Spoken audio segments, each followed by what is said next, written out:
बिस्मिल्लाहिर्रहमानिर्रहीम जी, आप मेरा यूट्यूब चैनल और फेसबुक पेज देख रहे हैं। उम्मीद है आप बिल्कुल ठीक ठाक होंगे। बहुत अच्छा रिस्पांस आ रहा है जनाब। मलेशिया के हवाले से हम एक सीरीज़ हमारी पूरी चल रही है कॉलिंग वीज़ा के ऊपर। आज हम बेसिकली बात करेंगे कि अगर आपके पास 5 लाख रुपए हैं तो आप किन किन ममालिक में जा सकते हैं और किस मुल्क की आप TRC ले सकते हैं। पाकिस्तान में इस टाइम के ऊपर जो इकोनॉमिक कंडीशन है वो इतनी वर्स है कि तमाम लोग चाहते हैं जी कि बेहतर से बेहतर फ्यूचर के लिए पाकिस्तान को छोड़ा जाए।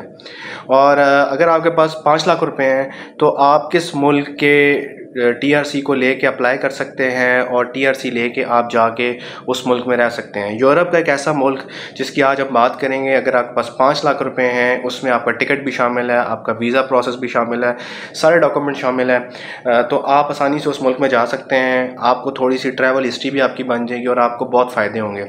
इसके साथ साथ उस मुल्क की हम बात करेंगे, उसके आपके फ़ायदे भी बताएंगे आपको, किस तरह आप उस मुल्क में जाके रह सकते हैं, किस तरह अप्लाई कर सकते हैं, किस तरह आप परमानेंट रेजिडेंस ले सकते हैं और उसका आपको फ़ायदा क्या होना है।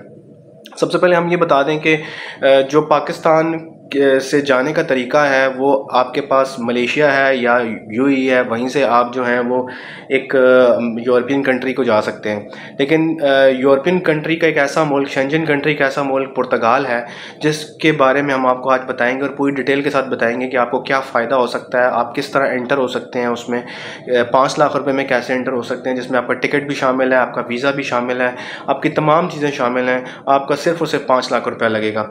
सबसे पहले हम पुर्तगाल का फ़ायदा आपको बताते हैं। पुर्तगाल का आपको फ़ायदा क्या है? पुर्तगाल का आपको सबसे बड़ा फ़ायदा ये है कि अगर आपको पुर्तगाल का विज़िट मिल जाता है तो आप विज़िट की बेस के ऊपर जाकर TRC अप्लाई कर सकते हैं।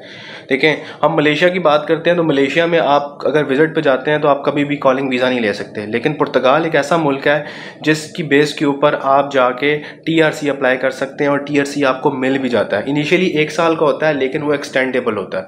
और मलेशिया में आपको नेशनैलिटी नहीं मिलती, दुबई में आपको नेशनैलिटी नहीं मिलती, लेकिन आपको पुर्तगाल में नेशनैलिटी भी मिलती है और पुर्तगाल में आपको जो है वो PR भी बड़े आसानी से मिल सकती है। पुर्तगाल उन शेंजन कंट्रीज़ में आता है जहाँ से आपको मूव करना इटली, फ्रांस, जर्मनी और बेशुमार मुल्क हैं आपके, माल्टा है, कहीं पे भी आप जाना चाहें आप जा सकते हैं उस वीज़े के ऊपर।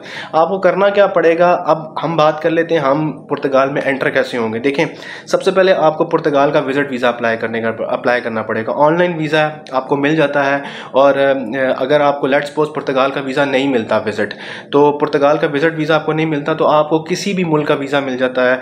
जैसा कि आपको फिनलैंड का मिल जाए, नीदरलैंड का मिल जाए, आपको बेल्जियम का मिल जाए, किसी भी मुल्क का, शेंजन कंट्री का आपको अगर विज़िट मिल जाता है तो आप विज़िट पकड़ें। आप उसी विज़िट की बेस के ऊपर आप पुर्तगाल में एंटर हो सकते हैं और जाके अपने डॉक्यूमेंट जमा करा के आप TRC अप्लाई कर सकते हैं। अब दूसरा सबसे जो इम्पोर्टेंट फैक्टर है वो ये है कि आपको विज़िट कैसे मिलेगा। देखिए, विज़िट मिलने के लिए तरीक़ाकार बहुत आसान है। आपकी बैंक स्टेटमेंट थोड़ी बेहतर होनी चाहिए, नहीं तो आप किसी से बोरो कर लें पैसे, अपनी बैंक स्टेटमेंट थोड़ी सी मेंटेन कर लें, या आपने कोई प्रॉपर्टी बेची हुई है या आपने कुछ भी बेचा हुआ है तो आप अपनी बैंक स्टेटमेंट कर लें। थोड़ा सा उनको ये लगे कि यार ये घूमने फिरने के लिए जा रहे हैं, लेकिन आपको किसी भी मुल्क का, शेंजन कंट्री का आपको विज़िट मिलता है तो आप उसकी बेस के ऊपर जाके पुर्तगाल में एंटर हो सकते हैं। अब आपको पुर्तगाल में आप एंटर होते हैं तो उसका आपको फ़ायदा क्या है? देखिए, सबसे बड़ा फ़ायदा आपको ये है कि वहाँ पर जब आप चले जाएंगे विज़िट के ऊपर आपको एक कंसल्टेंट हायर करना पड़ेगा जो आपसे तकरीबन $1000-1200 लेगा और वो आपके डॉक्यूमेंट सबमिट करेगा, आपका पासपोर्ट, आपकी तमाम डिटेल सबमिट करेगा। कोई एजुकेशन रिक्वायरमेंट नहीं है, कोई कुछ रिक्वायरमेंट नहीं है, वो सबमिट करेगा और उसके बाद आपको TRC मिल जाएगी। अच्छा, सबसे बड़ी बात यह है कि जो TRC में आपको कोई शो मनी नहीं करनी पड़ती, कोई ख़ास डॉक्यूमेंट की रिक्वायरमेंट नहीं है। बेसिक रिक्वायरमेंट्स हैं डॉक्यूमेंट की जो पुर्तगाल की इमिग्रेशन की वेबसाइट के ऊपर पड़े हुए हैं, आप जाके वो देख सकते हैं और वहाँ से आप पुर्तगाल की इमिग्रेशन TRC भी फाइल कर सकते हैं। इसके साथ साथ जो आपको फ़ायदा है, फ़ायदे की बात करते हैं। 1 साल का आपको TRC मिलता है जो कि एक्सटेंडेबल है। उस बेस के ऊपर आप शेंजन की जितनी भी कंट्रीज़ हैं सब में जा सकते हैं, काम करने के लिए भी जा सकते हैं, घूमने फिरने भी जा सकते हैं, अपनी फैमिली को स्पॉन्सर करके बुला सकते हैं। और सबसे अच्छी बात यह है कि अगर आपके पास TRC आ जाता है पुर्तगाल का तो वो जो TRC है उसकी बेस के ऊपर आपको नेशनैलिटी भी मिल सकती है, या साथ साथ आपको जो है वो आप कनाडा, ऑस्ट्रेलिया भी मूव कर सकते हैं। क्योंकि इस टाइम के ऊपर जो विज़िट है वो USA का थोड़ा सा मिलना मुश्किल हो जाता है, कनाडा का मिलना मुश्किल हो जाता है, ऑस्ट्रेलिया का मिलना मुश्किल हो जाता है। लेकिन अगर आपके पास पासपोर्ट, अगर आपके पास TRC है पुर्तगाल की तो आपको उस बेस के ऊपर इन मुल्कों में जाना आसान हो जाएगा। तो आप जाके अपनी फैमिली को सेटल कर सकते हैं, आप घूम फिर सकते हैं, आपको बहुत फ़ायदा होगा। फिर भी आपको पुर्तगाल के हवाले से, यूरोप के हवाले से कोई भी क्वेश्चन है आप हमें कमेंट सेक्शन में पूछ सकते हैं। हम कोशिश करेंगे अपनी कम्युनिटी की फुल फ्लैज हेल्प करें। आप लेट्स सपोज कॉलिंग वीज़ा अगर आपको नहीं मिल रहा मलेशिया का, तो आप एक दफ़ा पुर्तगाल का अप्लाई करें। क्या पता पुर्तगाल में आपकी किस्मत अच्छी लगे और आपको TRC मिल जाए, जहाँ पे आप जाके काम भी कर सकते हैं और आराम सुकून से आप 2000 2500 यूरोस 3000 यूरोस कमा सकते हैं और आप वहाँ पे अपनी लाइफ को सेटल कर सकते हैं। मिलते हैं जी एक नई अपडेट के साथ, एक नई व्लॉग के साथ। अपना बहुत ख्याल रखिएगा, दुआ में याद रखिएगा। अल्लाह हाफ़िज़।